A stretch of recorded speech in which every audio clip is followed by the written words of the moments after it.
is in the kitchen. I want him removed. Now. Ma'am, hold on a second. Talk to me. You called us. What is going on? I told you what's going on. He stole my car keys. He is holding me hostage in my own home. That is kidnapping, isn't it? Arrest him. Let's slow down. I need to hear from both of you before anything happens, all right? She's been drinking. The sound of a suburban neighborhood at night is usually a symphony of crickets and distant traffic, but tonight, it is being torn apart by the shrill, piercing scream of a woman who believes she is above the law. You are watching a bodycam recording that captures the exact moment a lifetime of entitlement crashes headfirst into the immovable object of police procedure. This isn't just an arrest, it is a psychological collapse caught in 4K resolution. The woman screaming is named Brenda. She is currently fighting two officers in her own foyer, kicking at shin guards and screaming about lawsuits that will never happen. But to understand why she is in handcuffs, we have to rewind 20 minutes. We have to go back to the moment she opened the door and made the mistake of thinking that calling 911 made her the boss of the responding officers. Brenda called the police because she wanted a weapon. Not a gun, but a badge. She wanted to weaponize the police department to win an argument with her husband. It is a tactic we see all too often. One partner calls the cops to scare the other into submission, treating armed civil servants like personal bouncers. Brenda thought she could direct the show. She thought she could dictate the terms of the engagement. She was wrong. Tonight, you are going to see what happens when an officer refuses to play the game. You are going to see how quickly, "I pay your salary," turns into, "I am remaining silent." This is a masterclass in the Fourth Amendment, the doctrine of community caretaking, and the absolute worst way to handle a law enforcement interaction. If you enjoy seeing justice served cold and learning the real truth behind police interactions that the mainstream media often ignores, please make sure you are subscribed to the channel. Hitting that subscribe button helps us bring you more breakdown videos like this one. Now, let's step onto the front porch. Officer Miller pulls his cruiser up to the curb, killing the siren but leaving the lights flashing. The strobes paint the manicured lawns of the cul-de-sac in alternating splashes of red and blue. It is an affluent area. 2-story brick houses, 3-car garages, the kind of place where people assume crime is something that happens on the news, not in their living room. The dispatch notes were vague but concerning. Domestic disturbance. Caller alleges husband has taken her property and is refusing to let her leave. It sounds like a potential false imprisonment case, which is a serious felony. Miller adjusts his vest, checks his body camera, and steps out into the cool night air. He walks up the driveway, his boots crunching on the concrete. He can already hear shouting from inside the house. It is a female voice, high-pitched and rapid fire. He doesn't hear a male voice responding. This is the first red flag. Usually, in a heated argument, both parties are loud. When one is screaming and the other is silent, the dynamic is often about control rather than a mutual dispute. Miller reaches the front door, a massive oak structure with frosted glass panels.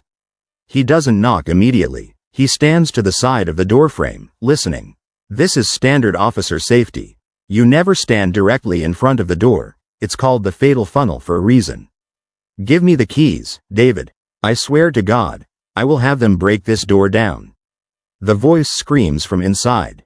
Miller has heard enough. He knocks firmly. "Police department, open the door." The shouting stops instantly. There is a pause, a heavy silence that hangs in the air for 5 seconds. Then, the lock tumbles. The door swings open, revealing a woman in her mid-40s. She is dressed in expensive athleisure wear, holding a glass of white wine, her face flushed a deep, angry red. This is Brenda, and she is about to make the worst decisions of her life. Brenda doesn't greet Officer Miller. She doesn't say hello. She immediately points a manicured finger back into the house. He is in the kitchen. "I want him removed. Now." She turns and walks away, expecting Miller to follow her like an obedient servant. Miller steps across the threshold, his eyes scanning the room. The foyer is grand, with high ceilings and a chandelier, but the vibe is toxic. He sees a man standing by the kitchen island. This is David. He looks tired. His shoulders are slumped. His hands are resting openly on the granite countertop, a clear sign of submission and non-aggression. He looks like a man who has been yelling for years and has finally run out of words. Miller stops Brenda. "Ma'am, hold on a second. Talk to me. You called us. What is going on?" Brenda spins around, annoyed that Miller isn't already cuffing her husband. "I told you what's going on. He stole my car keys." He is holding me hostage in my own home. That is kidnapping, isn't it? Arrest him. Her words are slurred, just slightly. It's the kind of slur you might miss if you weren't looking for it, but Miller is a veteran. He smells the Sauvignon Blanc wafting off her from 3 feet away. He notes the glassy look in her eyes. Okay, let's slow down, Miller says, his voice calm and level. He has your keys? Did he take them from you physically? Miller is trying to establish the elements of a crime. If David snatched them from her hand, that's robbery or assault. If he just hid them, it's a civil dispute. Brenda huffs, rolling her eyes as if explaining quantum physics to a toddler. They were on the table. I went to the bathroom, I came back, and they were gone. He hid them because he's a controlling narcissist. I want to leave, and he is preventing me. That is illegal. Miller looks past Brenda to David. Sir, do you have her keys? David shakes his head slowly. Officer, she's had 3 bottles of wine. She shouldn't be driving. I didn't take her keys. She put them in her purse when she got home from the club and she forgot. I'm just trying to stop her from getting a DUI or killing someone. This is the pivot point. The narrative has shifted from hostage situation to protective husband. Brenda explodes. Liar. You are a liar. Officer, don't listen to him. He is gaslighting you just like he gaslights me. Check his pockets. Search him. Brenda is now demanding an illegal search. She wants Miller to violate her husband's Fourth Amendment rights based on her unsubstantiated claim. Miller holds up a hand. Ma'am, I'm not searching him right now. If the keys are in your purse, have you checked there? Brenda laughs, a harsh, mocking sound. I'm not an idiot. I checked my purse. They aren't there. Miller keeps his eyes on her. Do you mind if I check? Just to be sure? If they aren't there, we can move to the next step. Brenda hesitates. This is the first crack in her armor. She knows she might be wrong, or perhaps she knows she is lying, but her ego won't let her back down. She points to a designer bag on the entryway table. Go ahead, waste your time. Miller walks over to the bag. He doesn't dig, he just looks into the open top. Sitting right there, on top of a wallet, is a key fob for a Mercedes. He picks it up, the silver logo glinting under the chandelier light. Are these them? He asks. The silence in the room is deafening. For a normal person, this would be the moment of apology. A rational person would say, "Oh my God, I am so sorry, I must have missed them." Thank you, officer. But Brenda is not in a rational state. She is in a state of ego defense. Seeing the keys in Miller's hand doesn't relieve her, it enrages her. It proves her husband was right, and in her current psychological state, that is unacceptable. She snatches the keys from Miller's hand. He must have put them there when I wasn't looking. He planted them. Miller sighs internally. He has seen this 1,000 times. The goalposts just moved. Ma'am, you have your keys. You are free to leave. However, Miller looks her in the eye. If you get behind the wheel of that car and I smell alcohol on you, I will pull you over and you will be arrested for DUI. Do you understand that? This was the wrong thing to say to Brenda. She interprets the warning as a threat. She interprets the officer's concern for public safety as an alliance with her husband. Excuse me? Brenda steps into Miller's personal space. Are you threatening me? I called you for help. I am the victim here. Why are you taking his side? This is the aggressor-victim shift.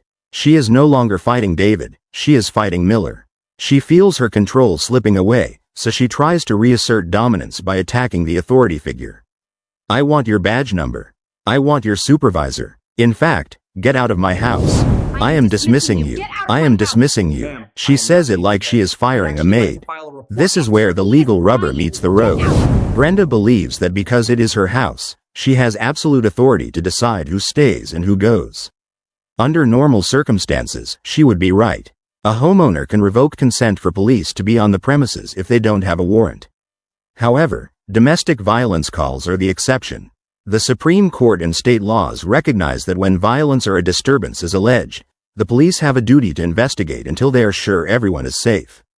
Miller stands his ground. Ma'am, I am not leaving yet. We responded to a domestic disturbance. I need to get his side of the story and ensure there's no violence here. David speaks up from the kitchen. I'd actually like to file a report, officer. She threw a vase at me before you got here. It missed, but I want it documented. This changes everything. Now, David is the complainant. Miller looks at Brenda. Okay, now we have an allegation of assault. I need to investigate that. Brenda's eyes go wide. He is lying. You can't stay here. I order you to leave. Get out. She points to the door again. Miller shakes his head. Ma'am, he lives here too. He has equal standing to invite me in or ask me to stay for a report. You cannot override his consent when he is the one asking for help. This is the concept from Georgia versus Randolph applied in real time. Conflicting consent. David wants the police there. Brenda does not. Because there is a valid investigation into a crime, the attempted assault, Miller isn't going anywhere. Brenda realizes she is losing. Her face contorts into a mask of pure fury. She pulls out her phone. I am recording this. I am going to make you famous. She shoves the phone camera into Miller's face. The lens inches from his nose. Miller doesn't flinch. He is used to being filmed.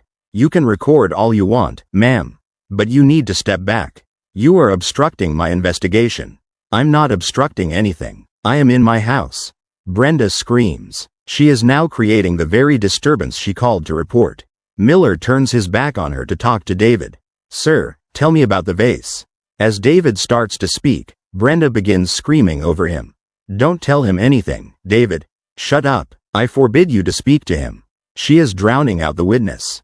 This is a crime. It is called obstruction of justice or interfering with police duties. Miller turns back to her.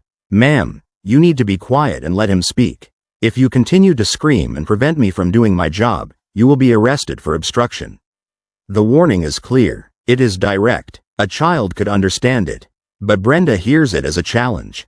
Arrest me? In my own house? For what? Talking? Freedom of speech, officer. I can say whatever I want. She is conflating the First Amendment with the Penal Code. You have freedom of speech, but you do not have the freedom to scream over a police interview during an active investigation. The time, place, and manner of speech can be regulated when it interferes with law enforcement. Miller decides he needs to separate them. The foyer is too volatile. Sir, step outside with me for a moment, Miller says to David. He wants to de-escalate, to get the husband away from the source of the conflict. As David moves toward the door, Brenda lunges. She grabs David's arm. You aren't going anywhere with him. You stay right here. Miller reacts instantly. He steps between them, breaking her grip. Do not touch him. Back up. Brenda recoils as if she's been tasered. You touched me. That's assault. You assaulted me. She is grasping at straws, trying to find any leverage to turn the tables. Miller's patience is evaporating. Ma'am, I am warning you for the last time. Sit down on that bench and be quiet, or you are going to jail. I need to get your information. Miller pulls out his notepad. He needs to identify everyone involved. This is standard procedure. What is your full name and date of birth? Brenda crosses her arms. The defiance radiates off her. No, I don't have to give you that. I didn't do anything wrong. I'm the one who called you. This is the fatal error. In many states, specifically in this jurisdiction, failure to identify yourself during a lawful detention or investigation is a secondary crime. Miller has detained her for the investigation of the domestic assault, the vase throwing. She is legally obligated to identify herself. Ma'am, you are being detained as part of a domestic violence investigation. You are required by law to provide your ID or your name and date of birth. If you refuse, you will be arrested. Miller lays it out plainly. He is giving her an off-ramp. He is giving her a chance to save herself. Brenda sneers. My name is, none of your business. And my birthday is, get out. She smiles, a smug, self-satisfied smirk. She thinks she has checkmated him. She thinks he won't dare arrest a wealthy suburban mom over a name. Miller clips his pen to his vest. He sighs, a long, weary exhale. He looks at David. Is her name Brenda? David nods sadly. Yes, Brenda Higgins. Miller looks back at Brenda. Okay, Brenda, stand up. Put your hands behind your back. The smirk vanishes. What? She gasps. No, you're joking. Miller isn't joking. He reaches for her left wrist. Brenda yanks it away, stumbling back into the console table. Don't you touch me. David, help me. He's attacking me. She is now appealing to the husband she was just abusing. She wants David to physically intervene against a police officer to save her from the consequences of her own actions. David stands frozen, watching the inevitable unfold. I'm not going to Stop jail. Don't you resisting, touch me. Miller Don't you. commands, Ow. moving in Break to my secure arm. her arm again. Brenda is now actively fighting. She is slapping at Miller's hands, twisting her body, trying to retreat deeper into the house. I am not going to jail. I am not going. She screams it like a mantra, as if saying it enough times will make it true. This is the Karen delusion, the belief that reality can be negotiated. But handcuffs are non-negotiable. Miller uses a technique called an arm bar control. He leverages her wrist and elbow, using her own body mechanics to force her forward against the wall. It isn't violent, but it is firm. It is designed to immobilize. Brenda hits the wall with a thud. Ow, you're breaking my arm. You broke my arm. She shrieks. It is a lie. Miller knows exactly how much pressure he is applying. It is uncomfortable, yes, but it is nowhere near breaking point. He is using pain compliance, a standard tool to overcome resistance. Put your other hand back. Miller yells. He finally gets the left cuff on. Brenda has tucked her right arm under her chest, pinning it between her body and the wall. She is dead waiting. I can't move it, she lies. Miller isn't playing games. Bring it back or I will tase you. The threat of the taser cuts through the alcohol fog. Reluctantly, slowly, she brings her right arm back. The second cuff clicks. The sound of finality. Brenda is now in custody. But the fight isn't over. As Miller tries to walk her out, she employs the passive resistance strategy. She goes limp. She drops to her knees on the marble floor of the foyer. I can't walk. My legs. You hurt my legs. She is trying to make a scene. She wants the neighbors to see. She wants to be the victim of police brutality. Miller is not going to drag her. He keys his radio. Dispatch, send me a second unit. I have one female in custody, resisting. He looks down at her. Brenda, stand up. You are embarrassing yourself. Brenda looks up, mascara running down her face, her hair a mess. You are going to lose your job. My brother is a lawyer. I know the sheriff. Do you know who I am? There it is. The phrase that every cop dreads and expects. Do you know who I am? It is the mating call of the entitled. Miller looks at her, his expression completely flat. Right now, you're an inmate. Stand up. He grabs her by the bicep and hoists her to her feet. She stumbles, then finds her footing. She realizes the limp act isn't working. She switches tactics again. Now she is the weeping mother. Please, I have kids. Don't do this. I'm sorry. Just let me go. I'll be good. The bargaining phase of grief has arrived, about 10 minutes too late. They walk out the front door. The cool night air hits Brenda like a slap in the face. She sees the flashing lights of the cruiser and the reality starts to set in. This isn't a game. She isn't going to sleep in her own bed tonight. She sees David standing in the doorway, watching her leave. David, do something. Call someone. She screams at him. David just crosses his arms. I'll call a bondsman in the morning, Brenda. Just stop fighting. In the morning? Brenda screams. You're leaving me there overnight?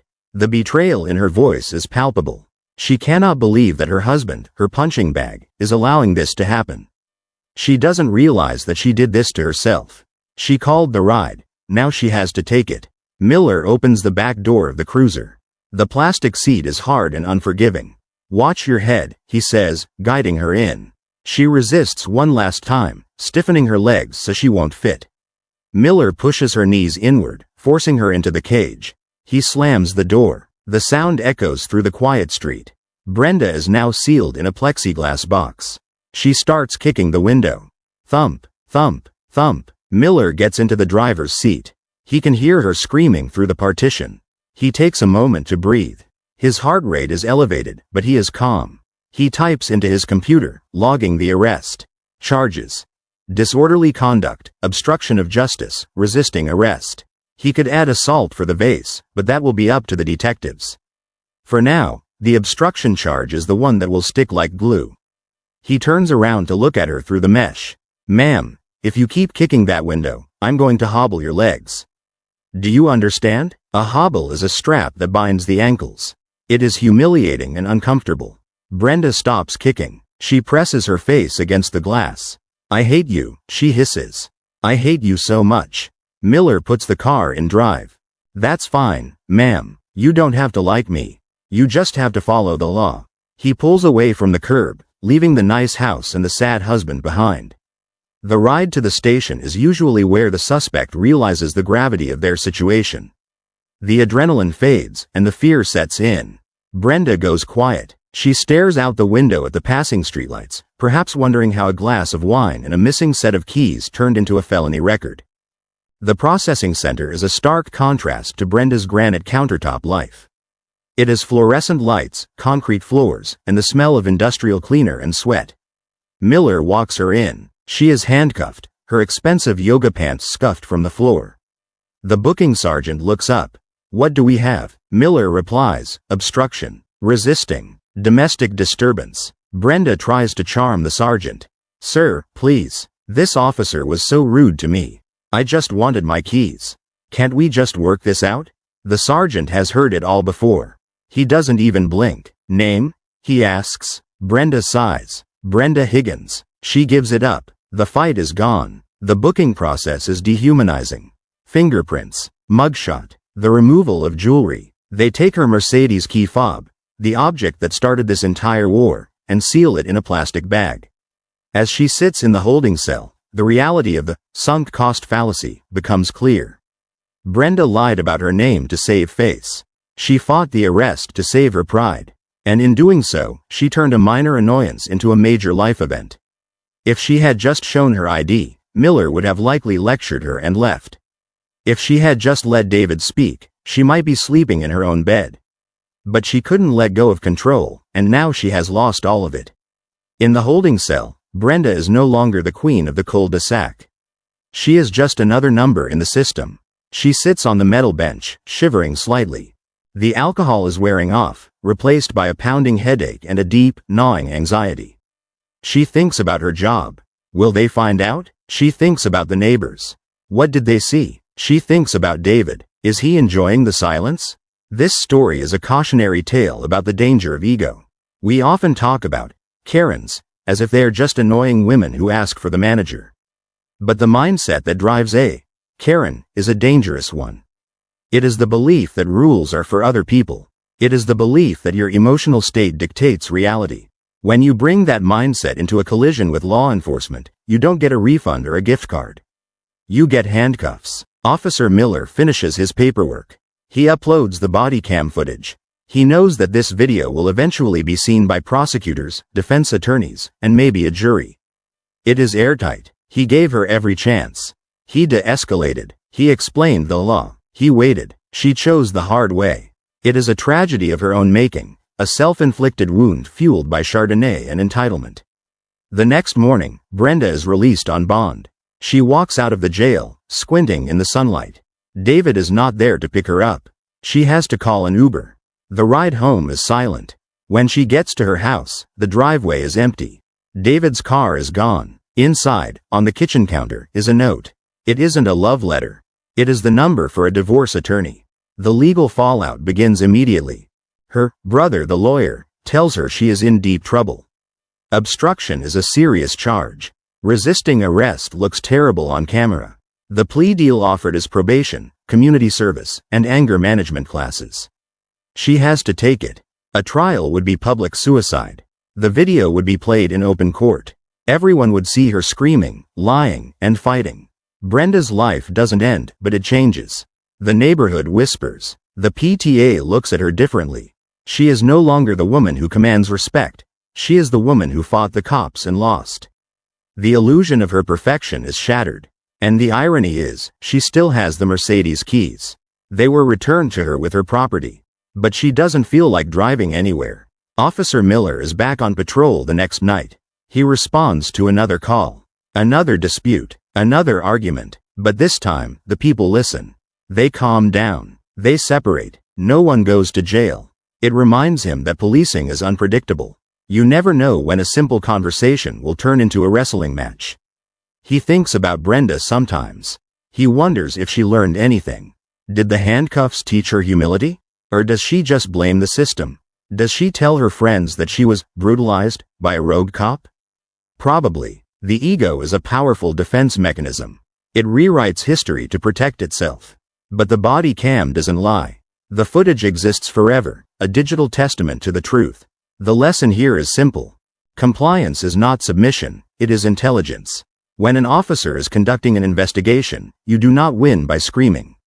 You do not win by physically resisting. You win in court. You win by being calm, by being rational, and by knowing your actual rights, not the rights you imagine you have. Brenda tried to win on the front porch, and she lost everything. As we analyze this interaction, we have to look at the psychology of authority. Brenda felt that her authority as a homeowner superseded Miller's authority as an officer. She failed to understand that the moment she dialed 911, she invited the state into her living room. You cannot summon the dragon and then get mad when it breathes fire. The domestic dispute is the most dangerous call for police because emotions are high and logic is low. In this case, the danger didn't come from a gun or a knife. It came from an inability to accept a no. Brenda was told no by her husband, so she called the police. She was told no by the police, so she attacked them. It is a chain reaction of refusal and rejection. This video serves as a guide on what not to do. Do not lie about your name. Do not touch an officer. Do not scream over a witness. And for the love of all that is holy, do not assume that owning a house gives you the right to obstruct justice. The law applies to everyone, regardless of your zip code or the price of your car. The aftermath of these viral arrests is often ignored. We see the chaotic video, we laugh or we get angry, and then we scroll to the next one. But for the people involved, the consequences last for years. The legal fees alone will cost Brenda thousands of dollars. The criminal record will follow her on every background check. The damage to her marriage is likely permanent. Was it worth it? Was the momentary satisfaction of screaming at an officer worth the destruction of her reputation? Of course not, but in the heat of the moment, anger feels like power. It feels righteous. It tricks you into thinking you are winning, right up until the moment the steel clicks around your wrists. Officer Miller did his job. He kept the peace. He protected the husband. He enforced the law. He didn't want to arrest Brenda. She forced his hand. That is the tragedy of the Karen. They are the architects of their own downfall, building a prison out of their own entitlement, brick by brick, scream by scream. As the story of Brenda and Officer Miller comes to a close, we are left with the silence of the empty cruiser. The shouting is over. The paperwork is filed. Justice, in its clumsy, mechanical way, has been served. We watched a woman who had everything, a nice home, a luxury car, a family, risk it all because she couldn't handle being told what to do. It is a stark reminder that character is revealed not when things are going your way, but when you are told, no. So, I have to ask you, the viewer, a question. When Brenda realized the officer wasn't going to arrest her husband, she tried to kick the police out. Do you think the officer should have just left to de-escalate the situation, or was he right to stay and investigate the husband's claim of assault? Was this a necessary arrest, or could it have been handled differently? Let me know your thoughts in the comment. Do remember to hit the subscribe button, like and share this story, and I'll see you in the next one.